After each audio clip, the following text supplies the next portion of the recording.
Well, congrats, Trav. What's it like doing it in front of your home crowd again?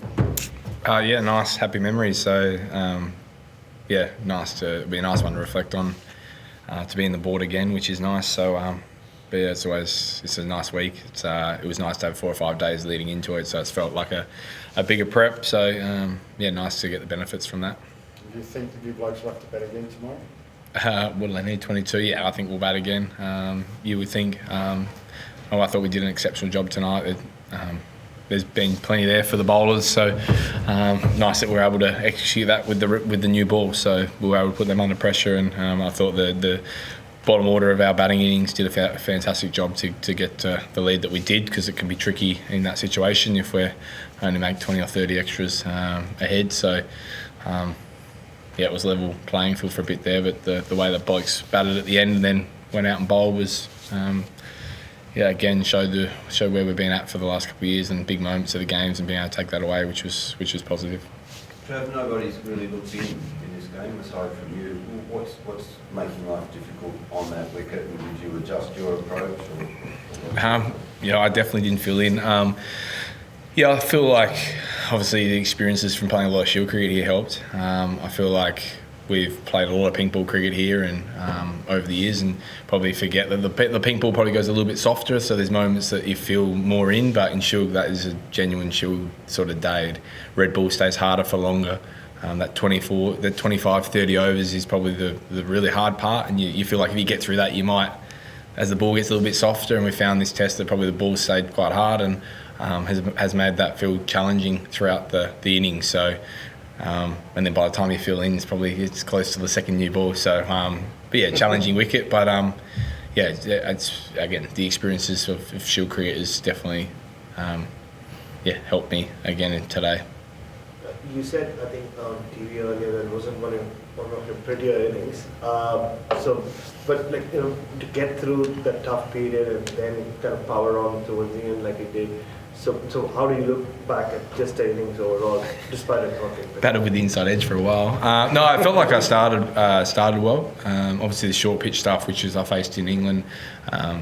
First look at it in Australia, where the ball is more consistent, bounces a bit quicker. Felt I made really good decisions around that. Swayed out of the way a few, played a few, going back on what we did in England. So I felt like I started that really well. It sort of got me in the innings a little bit. There's no doubt I've been fighting it a little bit for the last couple of weeks, been pretty eager, pretty keen to get some runs. Today I was just trying to stay as relaxed as I could. I felt like I took my chances when I could. There was moments where 20, 15 minutes felt really good, and next 20, 15 sort of battled through, and I thought they bowled well in periods as well. So, it's funny that when you don't never feel that you're very best, you sort of find a way to make runs and bat ugly sometimes. I felt like today was probably one of those days where I just was keen to occupy the crease, and then it doesn't really reflect that in the way the runs flowed a little bit in stages. But I probably felt a lot better in the last couple of weeks and just haven't been able to get the runs. So narrow mind it a little bit where I want to score, narrow my game in a little bit, and try to be as positive as I could in my mindset.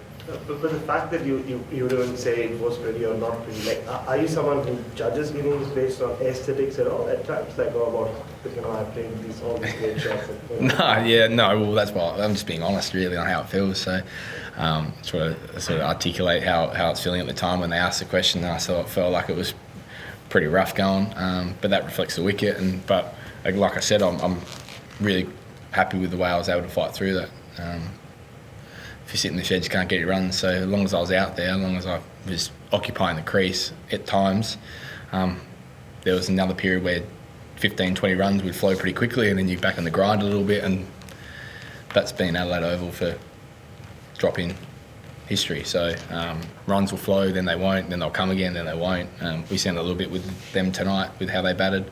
Sort of a couple of wickets, you feel like it's going nowhere, and then you look up and there's 30 or 40 on the board, and it's happened pretty quickly. So, just trying to stay as levelled as I can, knowing that hopefully around the corner that they give up some scoring opportunities. Is this idea that you can't handle the short ball, is that a myth? You clearly taken it to shreds today.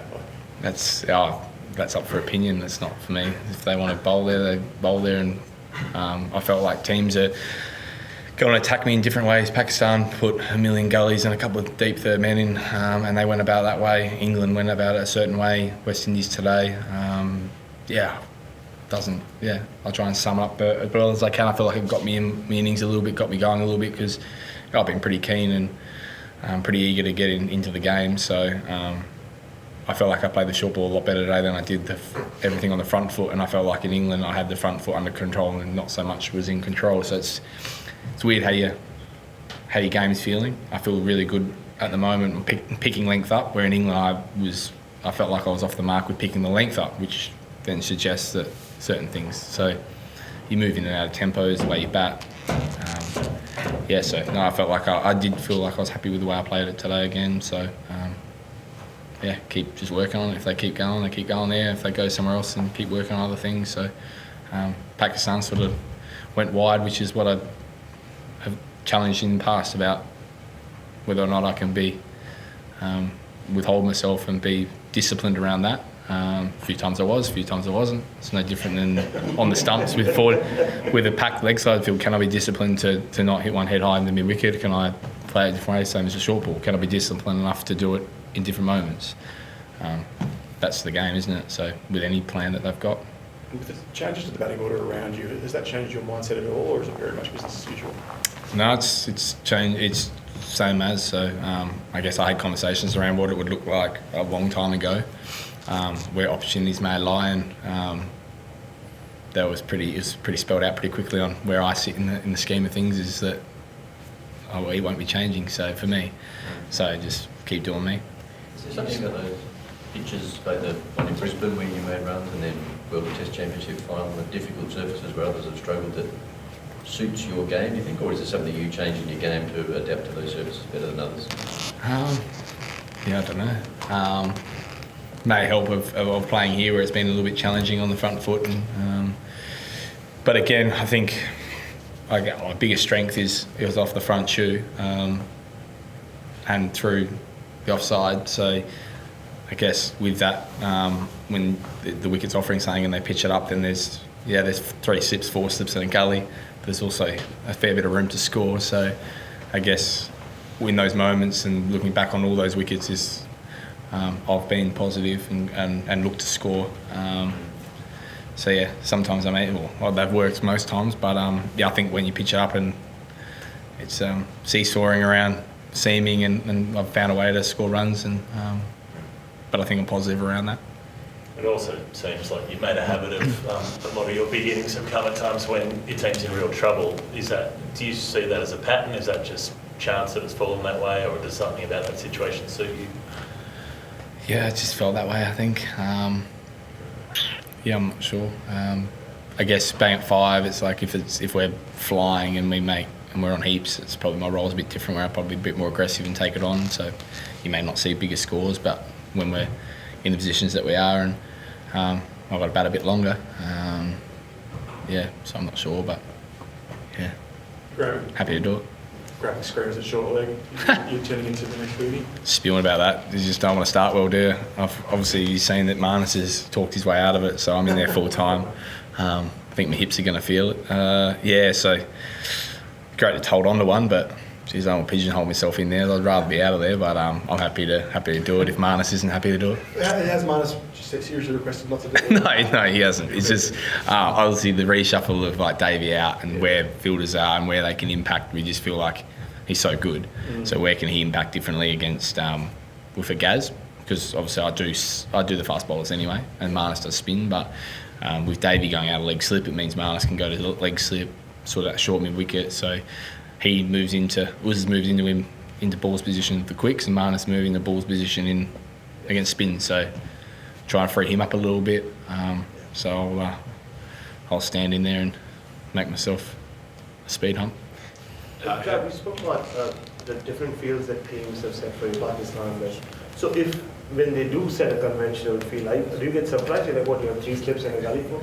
Like, do you have to suddenly look at it and go, kind of guess? Well, the whole time today is just summing up where I felt like they were going to bowl on the field. So, and that's always the case. So you think, 3 slips and a gully is pretty traditional, a leg slip and a bat pad and a couple of blokes in the deep, they're most likely going to go short. And then if they stack today a couple of mid wickets, okay, he's going to come straight at my stumps, and I'll move myself around the crease and do different things for different fields how I see fit. So I'm also trying to work out the percentages of what I'm happy with being out. So if I was to nick one with that field and be a bit more set in my stance and not move my feet as much and nick one, I probably wouldn't be that disappointed because I'm setting up for what I think is the higher percentage out, basically. Same as today, trying to stay a bit leg side of it. If I was to nick one with a big leg side field, I'm weighing up the options on where the lowest percentage is that I feel my hands will get me out of trouble a little bit, and where the high percentages are, try to stay away from that. So, but that's the game. But blokes go about it different ways. Some just stay the same and don't change. I just like to sum it up in the best way I can where I can score. Yeah, what do you think of Shamar Joseph? Yeah, very good. I think you've seen with the quality of our 3 fast bowlers, when they come in and they're aggressive, they've got a fast bouncer, they're aggressive on the stumps, and he's got all of that, and he's young, so I thought he was, very good. We'll play him a lot over the next period. When we do play him, I'm sure, I see him bat as well, he slogs him a bit, so he'll probably play multiple formats as well for him. Look forward to playing him for a longer period. I think he's got a nice career ahead of him.